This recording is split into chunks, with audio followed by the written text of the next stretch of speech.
Magandang hapon mga kabay.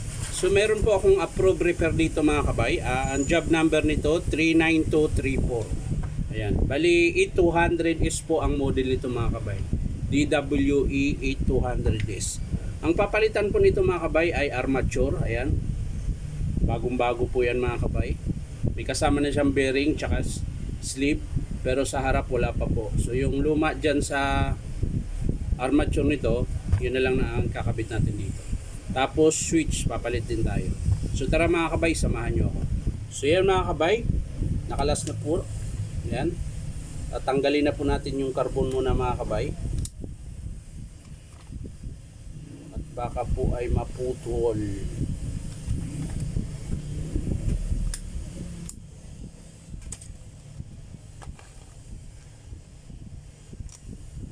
So ito yung luma mga kabay oh. Lalim na po ng commutator niya. So bago po natin palitan yung armature, kakalasin muna natin yung switch mga kabay para maikabit po natin. Madali lang po ang pagkalas nito mga kabay. Yan, tutulak mo lang po yan.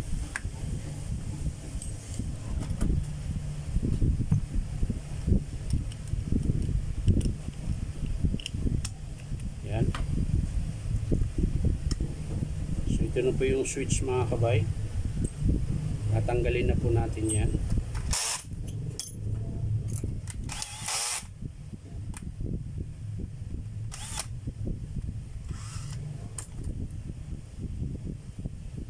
Susuksok lang natin mga kabay.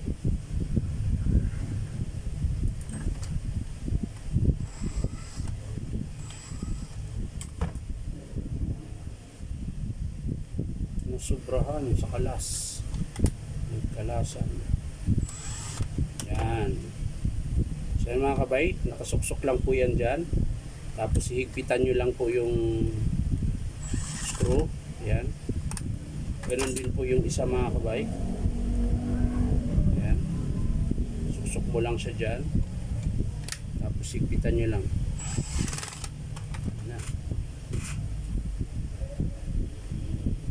Yan. So okay na mga kabay, balik natin yung switch. Ayan.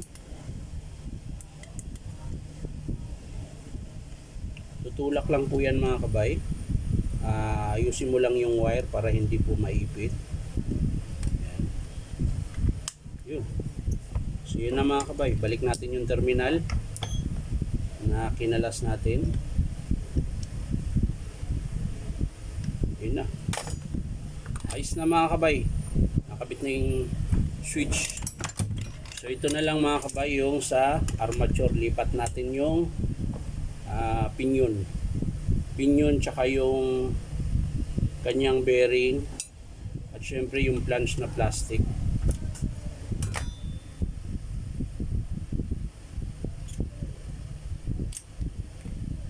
So huwag kalimutan yung washer na manipis. Wala na. Nakadikit sa bearing. Ayun, nandito sa bearing nakadikit mga kabay. Ito yung washer. Nakadikit na sa bearing. Uy, babalik dyan.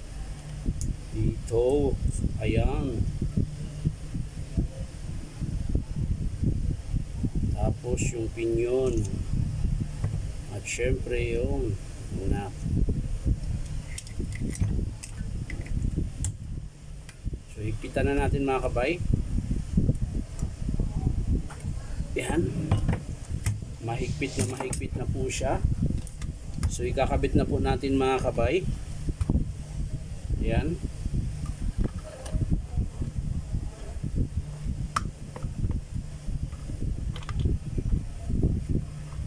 Siyempre screw.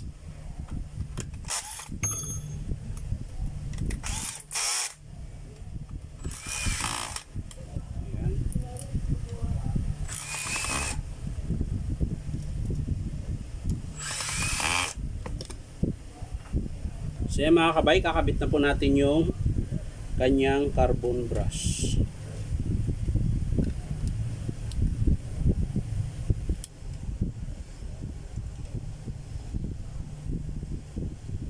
So ganyan lang po siya mga kabay. Ayan. Sa kabila rin, ganun din po. Angat mo lang yung spring. Tapos, susok mo na yung carbon brush. Oh.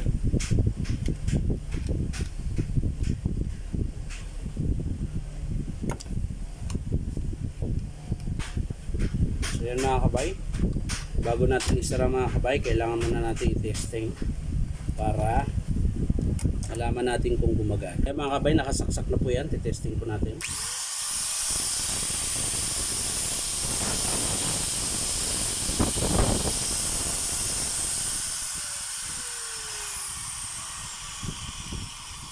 So yan lang po mga kabay.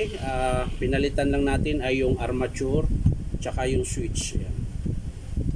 So sasara ko na po ito mga kabay. Ayan. Pitan lang natin na maigi. Ayan. So okay na mga kabay. Yun lang po yung pinalitan natin, yung armature tsaka yung switch. Dalawa lang po. So yan lang mga kabay, maraming salamat sa panunood at pa-like and share na rin po. At syempre po, subscribe niyo po ito aking YouTube account na Inong Tabahay. So maraming salamat. Bye-bye.